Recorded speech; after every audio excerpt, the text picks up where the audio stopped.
நீங்கள் இணைந்திருப்பது அகிலம் டிவியின் செய்திகளுடன். பௌத்த மதகுரு தலைக்கவசம் அணிய வேண்டிய அவசியமில்லை என்ற பிக்கு ஒருவரின் வாதம் தற்போது அதிகமாக பகிரப்பட்டு வருவதுடன் பலர் மத்தியில் பெரும் அதிருப்தியை ஏற்படுத்தியுள்ளது. அண்மையில் வெளியாகியிருந்த சமூக வலைத்தள காணொலியொன்றில் மோட்டார் சைக்கிளில் தலைக்கவசம் அணியாமல் பயணித்த பிக்கு ஒருவர் போலீசாரிடம் நடந்து கொண்டிருந்த விதம் முகம் சுளிக்கும் வகையில் அமைந்திருந்தது. குறித்த பிக்கு தலைக்கவசம் அணியாததன் காரணமாக அவருக்கு எதிராக நடவடிக்கை எடுப்பதற்காக போலீசார் முற்பட்டுள்ள போது பிக்கு மிகவும் மோசமான விதத்தில் பதிலளித்துள்ளார். இதன்போது அவர் பௌத்த மதகுரு தலைக்கவசம் அணிய வேண்டிய அவசியம் இல்லை என்று போலீசாரிடம் தெரிவித்துள்ளார். அத்துடன் போலீசாரை நோக்கி, நீங்கள் இலங்கையர் தானே, இங்கு எங்களுக்கென்று வரப்பிரசாதங்கள் உள்ளன, எனவே நாங்கள் நாட்டின் சாதாரண சட்டத்திட்டங்களை பின்பற்ற வேண்டியதன் அவசியமில்லை என்று குறிப்பிட்டுள்ளார். இந்த நிலையில் யாராக இருந்தாலும் சட்டம் அனைவருக்கும் சமம் எனவும் அவற்றை அனைவரும் பின்பற்றப்பட வேண்டியது அவசியம் என்னும் வகையில் போலீசார் பிக்குவை அறிவுறுத்தியுள்ளனர். இருப்பினும் அந்த பிக்கு தொடர்ந்தும் வாக்குவாதத்தில் ஈடுபட்டுள்ளதுடன் பௌத்த மதகுருக்களாக இருப்பவர்கள் அவ்வாறு இருக்க தேவையில்லை என்பது போலவே நடந்து கொண்டுள்ளார். நாட்டில் அரசாங்கத்தினால் அறிவிக்கப்படுகின்ற சட்டங்கள் மக்களுக்கான பாதுகாப்பினை உறுதிப்படுத்தும் நோக்கிலேயே முன்வைக்கப்பட்டு நடைமுறைப்படுத்தப்பட்டு வருகின்றன. சாதாரணமாகவே மோட்டார் சைக்கிளில் பயணிப்பவர்கள் தலைக்கவசம் அணிவது கட்டாயம் என்பது அவர்களின் பாதுகாப்பு கருதி மாத்திரமே வலியுறுத்தப்படுகின்றது. இதனை ஒவ்வொரு சராசரி நபரும் அறிந்திருக்க வேண்டிய நிலையில் சமூகத்தில் மிகவும் மதிக்கத்தக்க ஒரு நிலையில் உள்ள நபர் சரியாக புரிந்து கொள்ளாதிருப்பது உண்மையில் கவலையளிக்கின்றது. இந்த பிக்குவின் இந்த செயற்பாடு தொடர்பான காணொலியை போலீசார் சமூக வலைத்தளங்களில் வெளியிட்டுள்ளதுடன் நாட்டில் அனைவருக்கும் சட்டங்கள் சமநிலையிலேயே நடைமுறைப்படுத்தப்படும் என்றும் எச்சரிக்கை விடுத்துள்ளார்.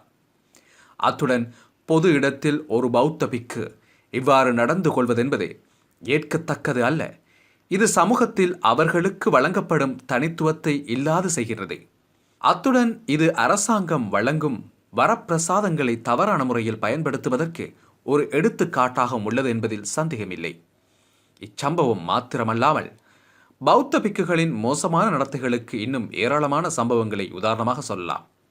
அந்த வகையில் அண்மையில் மட்டக்களப்பு மங்களரமய விகாரையின் விகாராதிபதியான அம்பிட்டியே சுமணரத்ன தேரர் அரச வங்கியொன்றில் மிக அடாவடியாக செயற்பட்டிருந்தவை தொடர்பான காணொலி ஒன்றும் வெளியாகியிருந்தது.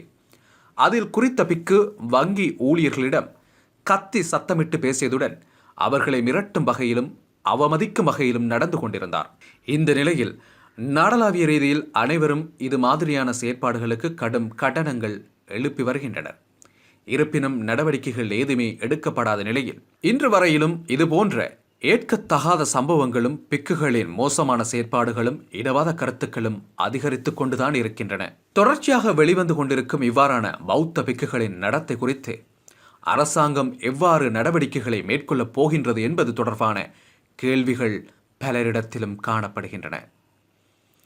இந்த நிலையில் ஜனாதிபதி அனுரகுமார திசாநாயக்கா அக்டோபர் மாதத்தில் இனி இலங்கையர் தினம் என்ற ஒன்று கொண்டாடப்படும் எனவும் இதன்போது அனைவரும் சமமாக இருந்து கொண்டாட வேண்டும் எனவும் தெரிவித்திருந்தார். அதற்கு வரவு செலவு திட்டத்தின் ஊடாகவே நிதி ஒதுக்கீடும் செய்யப்பட்டிருந்தது. ஆனாலும் இலங்கையர் தினம் என்று ஒற்றுமையாக கொண்டாடப்படுவதற்கு முன்னர் இவ்வாறான அடிப்படை பிரச்சனைகள் தீர்க்கப்பட வேண்டும். உண்மையில் நாட்டின் அடிமட்ட நிலைமை ஒரு சீராக இல்லாத நிலையில் அரசாங்கம் முதலில் மிகுந்த கவனம் கொண்டு செயற்பட வேண்டிய விடயங்களுக்கு முக்கியத்துவம் கொடுக்க வேண்டியது காலத்தின் கட்டாயமாகும். தொடர்ச்சியாக செய்திகளை அறிந்து கொள்ள அகிலம் டிவியுடன் இணைந்திருங்கள். அகிலம் டிவியின் யூடியூப் சேனலை சப்ஸ்கிரைப் செய்து கொள்ளுங்கள்.